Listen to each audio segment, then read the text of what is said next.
हरियाणा में रोडवेज बसों के लिए नया ट्रैकिंग सिस्टम शुरू किया गया है। इससे यात्रियों की सुरक्षा और सुविधा में सुधार होगा। बसों की वास्तविक स्थिति, समय पर पहुंच और मार्ग की जानकारी यात्रियों को मोबाइल ऐप या डिस्प्ले के माध्यम से मिल सकेगी, जिससे यात्रा अधिक सुरक्षित और सुविधाजनक होगी। हरियाणा सरकार ने प्लॉट रजिस्ट्री के लिए समय सीमा बढ़ा दी है। इससे भूमि मालिकों और खरीदारों को रजिस्ट्री प्रक्रिया पूरी करने में अतिरिक्त समय मिलेगा। सरकार ने सभी संबंधित व्यक्तियों को नई समय सीमा के अनुसार कार्रवाई करने की सलाह दी है। हरियाणा सरकार ने बजट तैयारियों में बड़ी तैयारी की है। इस बार बजट निर्माण में AI का इस्तेमाल किया जाएगा। इससे राजस्व, व्यय और विकास परियोजनाओं के आंकड़ों का विश्लेषण तेजी और सटीकता के साथ किया जा सकेगा, जिससे आर्थिक योजना और नीति निर्धारण और प्रभावी बनेगा। हरियाणा सरकार ने पुलिस कांस्टेबल भर्ती में एवरेज उम्मीदवारों के लिए 3 साल की उम्र में छूट दी है। इस फैसले से उन युवाओं को अवसर मिलेगा जो आयु सीमा की वजह से पहले आवेदन नहीं कर पा रहे थे। इससे राज्य पुलिस में भर्ती प्रक्रिया में अधिक युवा शामिल हो सकेंगे। हरियाणा सरकार ने अनुबंधित कर्मचारियों के लिए HKRNL पोर्टल लॉन्च किया है। इस पोर्टल के माध्यम से कर्मचारी अपनी सेवाओं, वेतन और अन्य संबंधित जानकारियों को ऑनलाइन देख और अपडेट कर सकेंगे। इससे प्रशासनिक प्रक्रिया आसान होगी और कर्मचारियों को पारदर्शी सुविधा मिलेगी। हरियाणा में 276 निजी स्कूल अपात्र घोषित किए गए हैं, क्योंकि उन्होंने गलत जानकारी भरी थी। प्रशासन ने इन स्कूलों को 30 तारीख तक सुधार करने का मौका दिया है। सही जानकारी जमा करने के बाद ही इन्हें मान्यता प्राप्त होगी और संचालन जारी रखने की अनुमति मिलेगी। हरियाणा के नूंह जिले में गौ हत्या मामले में 3 लोगों को 5-5 साल की जेल की सजा सुनाई गई है। अदालत ने अपराध की गंभीरता को देखते हुए यह फैसला लिया है। दोषियों के खिलाफ स्थानीय कानूनों और पशु संरक्षण नियमों के तहत कार्रवाई की गई। हरियाणा में 3 नगर निगमों समेत अन्य निकायों के लिए आरक्षण का फैसला ड्रा के माध्यम से किया गया। इस प्रक्रिया में वार्डों और पदों का आरक्षण तय किया गया है, जिससे अल्पसंख्यक, महिला और पिछड़े वर्गों को प्रतिनिधित्व सुनिश्चित होगा। हरियाणा के सोनीपत में योगी ने बड़ा ऐलान किया है कि बेटियों के साथ अपराध करने वालों को कोई माफी नहीं मिलेगी। उन्होंने कड़े कानून और सख्त कार्रवाई की चेतावनी दी, ताकि महिलाओं और लड़कियों की सुरक्षा सुनिश्चित हो सके। यह कदम समाज में महिला सुरक्षा और न्याय सुनिश्चित करने के उद्देश्य से उठाया गया है। हरियाणा हाई कोर्ट ने फॉरेंसिक विभाग में सीधी भर्ती को रद्द कर दिया है। अदालत ने हरियाणा सरकार को प्रमोशन रूल्स की अनदेखी करने पर फटकार लगाई। हाईकोर्ट ने स्पष्ट किया कि नियमों के उल्लंघन के बिना किसी भर्ती या नियुक्ति को वैध नहीं माना जा सकता। हरियाणा सरकार ने आदेश दिया है कि 10 या इससे अधिक कर्मचारियों वाले प्राइवेट सेक्टर संस्थानों को अनिवार्य रूप से कर्मचारी राज्य बीमा का लाभ देना होगा। इसके लिए सभी संस्थानों को 31 जनवरी तक पंजीकरण कराना अनिवार्य है। इससे कर्मचारियों को स्वास्थ्य और सामाजिक सुरक्षा सुनिश्चित होगी। देश में भूजल संरक्षण की दिशा में बड़ा कदम उठाया गया है। केंद्र और राज्य सरकारों के सहयोग से 39 लाख से अधिक वर्षा जल संचयन परियोजनाएं स्थापित की गई हैं। इससे भूजल स्तर में सुधार होगा, सूखे के प्रभाव कम होंगे और कृषि व पीने के पानी की उपलब्धता सुनिश्चित होगी। हरियाणा विधानसभा अध्यक्ष हरविंद्र कल्याण ने कहा कि हर घर योग, हर घर संस्कार ही विकसित भारत 2047 के निर्माण की कुंजी है। उनका मानना है कि योग से शारीरिक और मानसिक स्वास्थ्य मजबूत होगा और संस्कार से सामाजिक एवं नैतिक मूल्य स्थापित होंगे। पानीपत में अंतर्राष्ट्रीय स्तर का टेक्सटाइल संस्थान बनाने की योजना घोषित की गई है। नायब सैनी ने बताया कि यह संस्थान टेक्सटाइल शिक्षा और अनुसंधान में नए आयाम स्थापित करेगा। इससे उद्योग को वैश्विक प्रतिस्पर्धा में मजबूती मिलेगी और युवाओं के लिए रोजगार के अवसर बढ़ेंगे। हरियाणा के रोहतक में पहला विश्व स्तरीय स्किल रिसोर्स लैब सेंटर स्थापित किया जाएगा। जयंत चौधरी ने बताया कि यह केंद्र युवाओं को आधुनिक कौशल प्रशिक्षण और व्यावसायिक अवसर प्रदान करेगा। इससे राज्य में कौशल विकास और रोजगार के अवसरों को बढ़ावा मिलेगा। हरियाणा में स्टार्टअप इंडिया की पहल रेनबो विजन तेजी से लागू की जा रही है। नायब सैनी ने बताया कि यह योजना उद्यमियों को वित्तीय, तकनीकी और मार्गदर्शन समर्थन प्रदान करेगी। इसके माध्यम से राज्य में नवाचार, रोजगार और स्टार्टअप इकोसिस्टम को मजबूत करने का लक्ष्य रखा गया है। एडवोकेट निर्मला शर्मा को BJMC हरियाणा महिला सेल का प्रदेशाध्यक्ष नियुक्त किया गया है।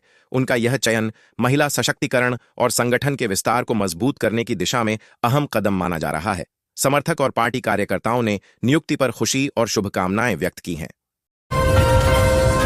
हरियाणा में शहरी शासन में नागरिकों की सीधी भागीदारी को बढ़ावा देने के लिए निगम ने एरिया सभाओं का गठन किया है।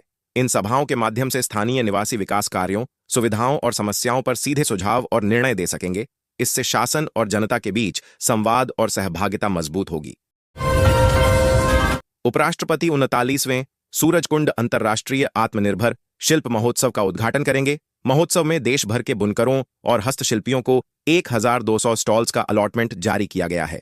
यह कार्यक्रम स्थानीय और अंतर्राष्ट्रीय कलाकारों को अपने शिल्प को प्रदर्शित करने और आत्मनिर्भर भारत को बढ़ावा देने का अवसर देगा।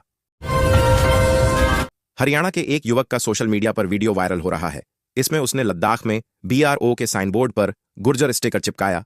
वीडियो के वायरल होने के बाद इसे लेकर जनता और अधिकारियों में आलोचना की लहर उठी है। मामले की जांच और कार्रवाई की संभावना जताई जा रही है।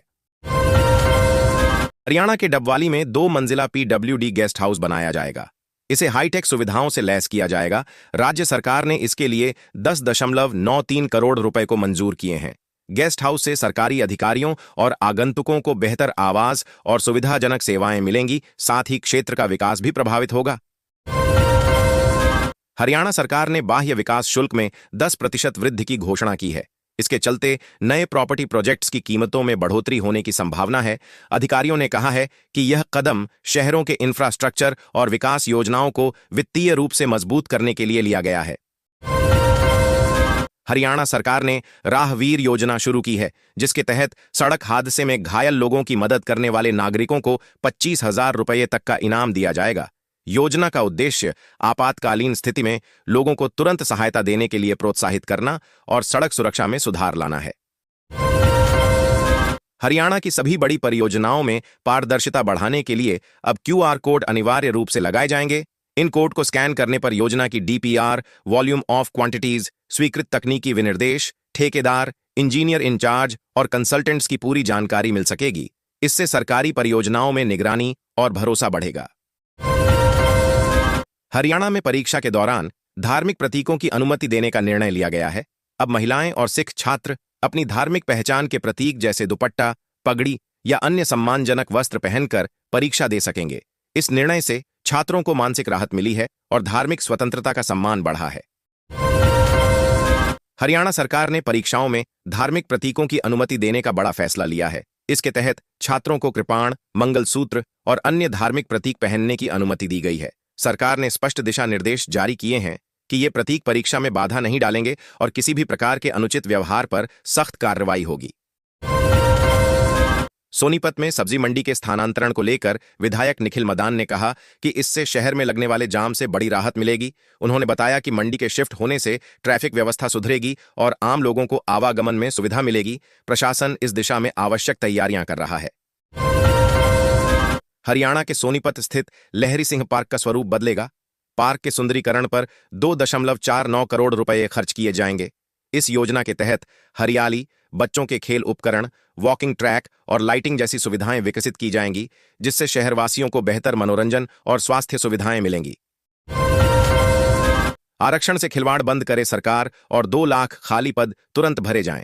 यह मांग करते हुए सांसद कुमारी सैलजा ने हरियाणा सरकार पर तीखा हमला बोला।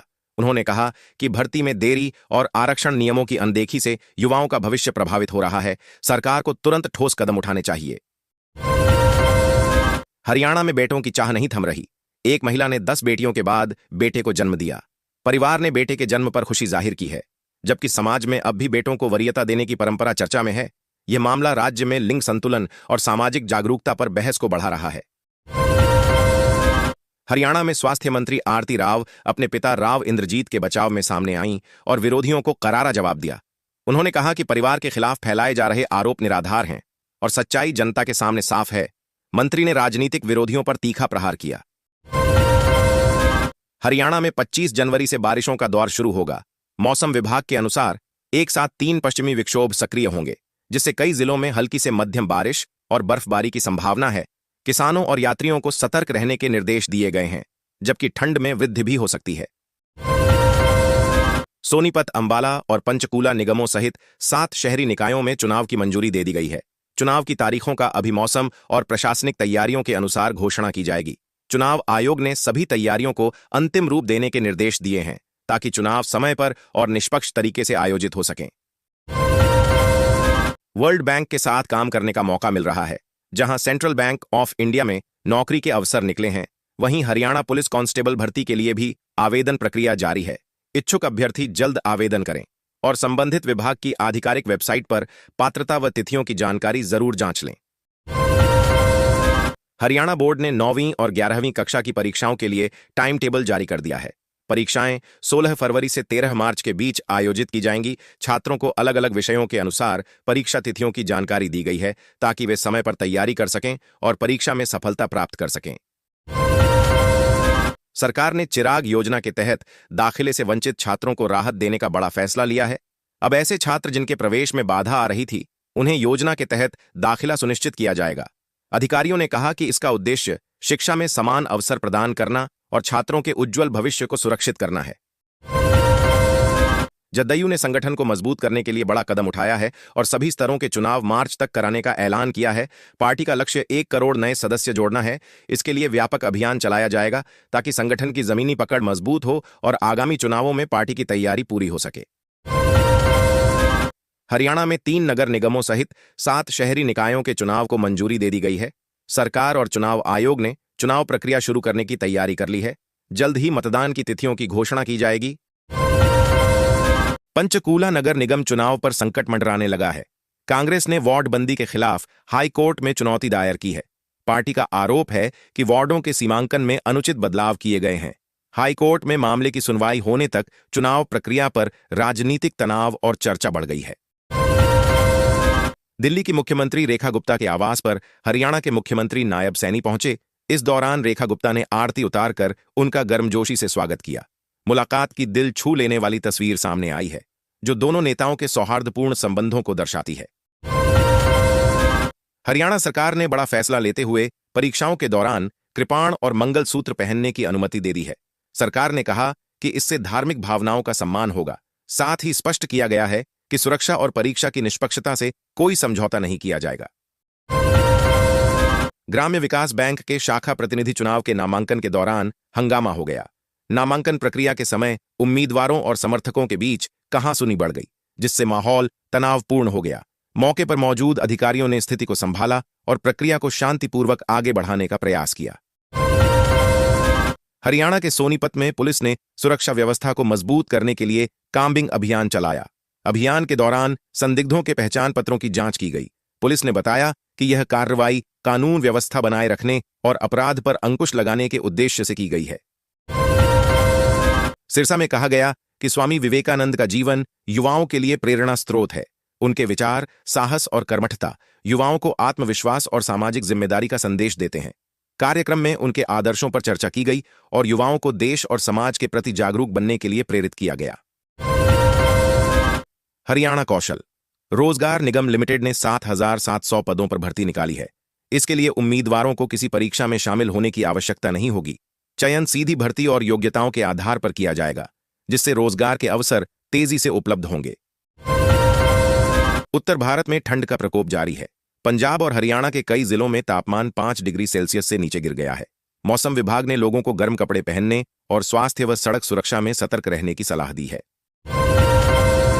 हरियाणा सरकार ने गरीबों के लिए बड़ा कदम उठाते हुए आरक्षण नीति में बदलाव किया है। नए नियमों के तहत आर्थिक रूप से कमजोर वर्गों को आरक्षण में अधिक सुविधा और अवसर मिलेंगे। इस कदम से सामाजिक न्याय और आर्थिक समानता को बढ़ावा देने की दिशा में ठोस प्रयास किए जा रहे हैं।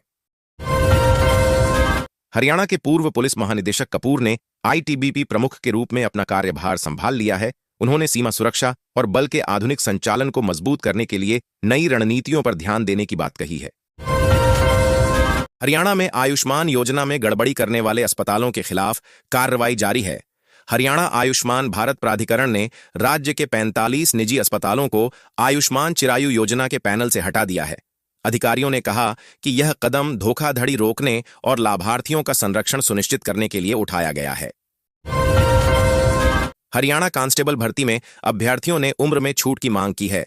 आयोग के चेयरमैन ने कहा कि मामले पर विचार चल रहा है और जल्द ही अभ्यर्थियों को खुशखबरी मिलने की उम्मीद है। यह निर्णय युवाओं के हित और भर्ती प्रक्रिया में पारदर्शिता सुनिश्चित करने के लिए लिया जाएगा। हरियाणा में टोल टैक्स संग्रहण का नया सिस्टम लागू होने जा रहा है। इसके तहत वाहन बिना ब्रेक लगाए सीधे टोल प्लाजा से गुजर सकेंगे। पुराने बूथ और बैरियर हटा दिए जाएंगे। इलेक्ट्रॉनिक और डिजिटल तकनीक से टोल की कटौती होगी। जिससे ट्रैफिक तेज और सुगम रहेगा। हरियाणा की सभी बड़ी परियोजनाओं में पारदर्शिता बढ़ाने के लिए अब QR कोड अनिवार्य रूप से लगाए जाएंगे। इन कोड को स्कैन करने पर योजना की DPR, वॉल्यूम ऑफ क्वांटिटीज, स्वीकृत तकनीकी विनिर्देश, ठेकेदार, इंजीनियर इंचार्ज और कंसल्टेंट्स की पूरी जानकारी मिल सकेगी। इससे सरकारी परियोजनाओं में निगरानी और भरोसा बढ़ेगा।